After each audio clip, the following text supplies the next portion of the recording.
Kalian pernah tidak memakai produk Samsung? Atau minum Aqua? Atau makan di KFC? Nah, tanpa kita sadari, kita ini bersentuhan langsung dengan perusahaan multinasional dan arus investasi asing.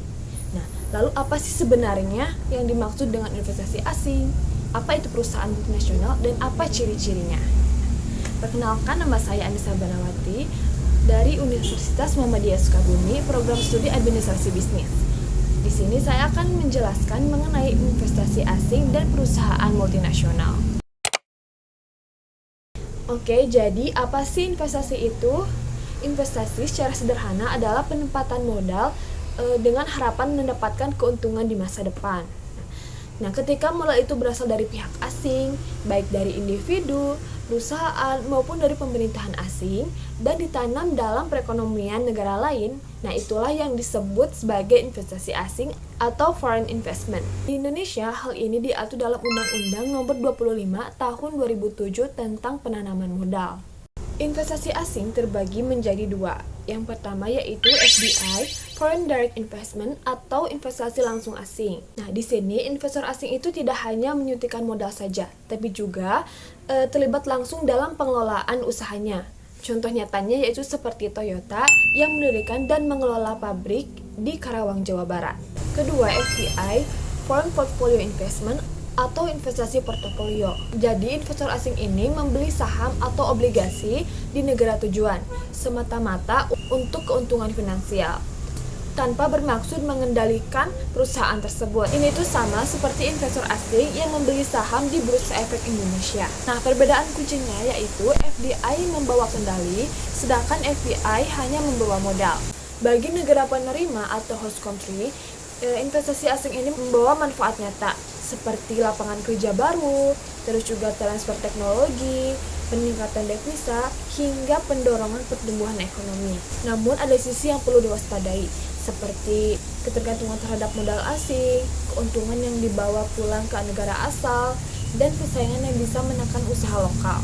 Nah, karena itulah kebijakan investasi yang bijak sangat penting. Selanjutnya perusahaan multinasional atau multinational corporation atau yang disingkat MNC. Nah, ini tuh adalah perusahaan yang beroperasi dan memiliki fasilitas produksi atau distribusi di lebih satu negara. Struktur sederhananya yaitu ada satu kantor pusat di negara asal yang bernama home country dan anak-anak perusahaan yang tersebar di berbagai negara disebut host country. Nah, kendali strategisnya itu tetap berada di tangan induk perusahaan. Sementara kalau operasional sehari-hari dijalankan secara lokal. Mari lihat contoh konkretnya. Unilever bermarkas di Inggris dan di Belanda.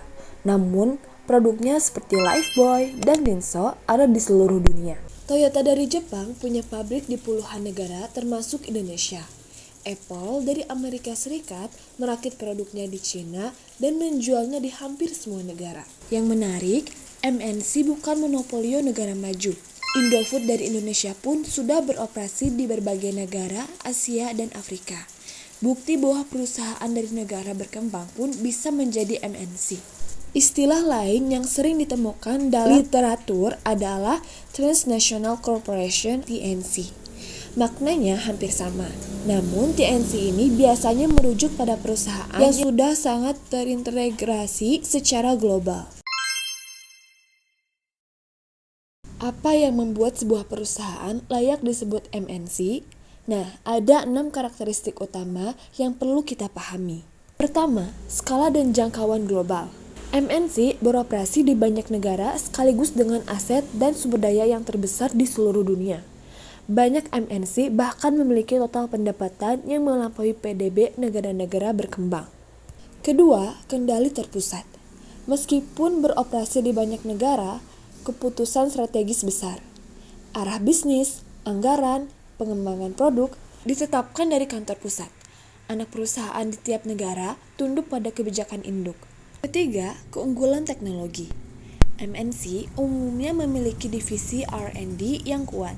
Saat mereka hadir di negara tujuan, mereka membawa teknologi, metode produksi, dan pengetahuan manajerial yang sering kali lebih maju dari industri lokal.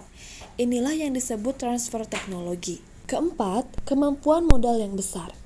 MNC memiliki akses ke pasar modal internasional. Mereka bisa meminjam dari berbagai institusi keuangan dunia, menerbitkan saham di berbagai bursa, dan mengalokasikan laba dari satu negara untuk mendanai ekspansi di negara lain. Kelima, tenaga kerja internasional. Di level manajerial atas biasanya ada ekspatriat dari negara asal, sementara operasional lapangan memanfaatkan tenaga kerja lokal. Nah, keragaman ini kaya perspektif, namun juga menghadirkan tantangan manajemen budaya lintas negara. Keenam, rantai nilai global. MNC modern tidak memproduksi semua komponen di satu tempat. Mereka memecah rantai produksi ke berbagai negara berdasarkan keunggulan masing-masing. Desain di US, komponen di Korea, perakitan di Cina, pemasaran di seluruh dunia. Inilah yang disebut global value chain. Baik, mari kita rangkum apa yang telah kita pelajari. Pertama, investasi asing adalah penanaman modal oleh pihak asing ke negara lain. Terbagi menjadi FDI yang bersifat langsung dan melibatkan kendali, serta FPI yang semata bersifat finansial. Kedua, perusahaan multinasional adalah perusahaan yang beroperasi di lebih satu negara, dengan kendali di negara asal dan cabang di berbagai negara tujuan. Ketiga, MNC memiliki 6 karakteristik khas. Yang pertama, skala global, terus kendali terpusat, terus keunggulan teknologi, kekuatan modal besar, tenaga kerja internasional, dan rantai nilai global. Satu hal yang perlu kita renungkan, MNC bukan hanya sekedar entitas bisnis biasa.